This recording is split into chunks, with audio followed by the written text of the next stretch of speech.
Une soirée des galas pour la collecte des fonds en faveur de la prévention, la prise en charge médicale et la réinsertion socio-économique des femmes atteintes de la fistule obstétricale en République démocratique du Congo. Pour cette année, le Fonds des Nations Unies pour la population, qui appuie les efforts du gouvernement congolais et contribue au plan national de développement sur la santé maternelle et la reproduction, s'engage à soutenir à nouveau la campagne de lutte contre la fistule obstétricale. Une initiative portée par le ministère de la Santé publique et celui du genre, enfants et familles.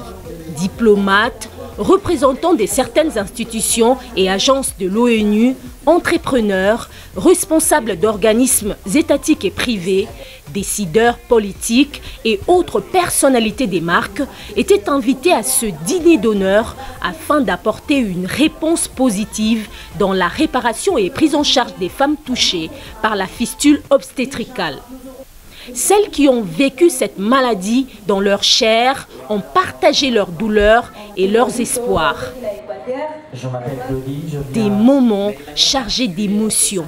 Rien qu'en écoutant l'histoire de la jeune Claudine, mais j'ai fondu en larmes et je me suis dit, bon, la technique est je même, alors pourquoi je m'attarderai si je peux prendre en charge une dame?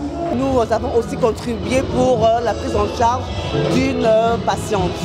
Donc nous souhaiterons vous dire merci pour cette action généreuse-là qui permettra à toutes ces femmes-là de retrouver le sourire. Elle a dit qu'elle donne 1 000 $, c'est une femme. Cette soirée de gala était non seulement une occasion de récolter des fonds, mais aussi une rencontre de mobilisation et implication de tous pour relever les défis liés à la couverture des demandes d'accès aux soins de santé des femmes souffrant de la fistule urogénitale. Aujourd'hui, nous disons que ces femmes qui ont perdu la joie de vivre après avoir donné les vies ont droit à la vie. Voilà pourquoi nous appelons à la solidarité de tous. Nous continuons la campagne et nous remercions Vodacom qui va continuer avec les SMS et que beaucoup de nos compatriotes puissent contribuer et puissent être solidaires à ces femmes.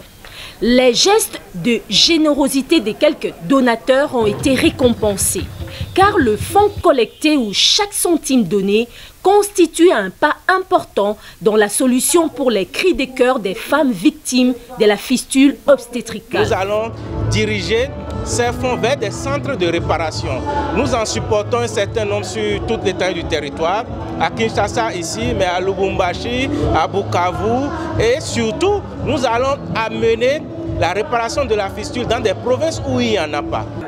Améliorer la santé maternelle et reproductive, c'est contribuer au développement humain et économique. Aujourd'hui, conjointement avec le gouvernement congolais, UNFPA et l'Union africaine, on a voulu jeter la lumière sur un problème insidieux qui ronge la société, la gente féminine et que beaucoup de personnes peut-être ne connaissent pas. Les chiffres qu'on a annoncés, 40 000 femmes, c'est beaucoup.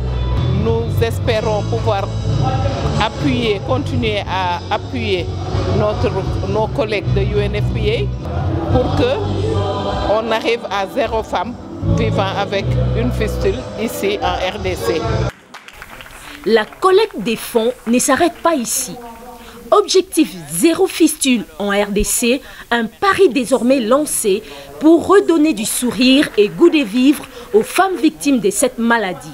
Cela grâce au concours du réseau Vodacom, partenaire avec UNFPA dans la mobilisation des fonds en faveur de la prise en charge des femmes touchées. Comme il s'agit de lever des fonds, de mettre à disposition de la population un numéro M-Pesa qui peut permettre aux abonnés, à la population tout entière de pouvoir soutenir une femme pour la guérison de la fistule. Nous avons aussi été là pour prendre en charge 20 femmes qui doivent subir des opérations afin qu'ils puissent être intégrés, réinsérés.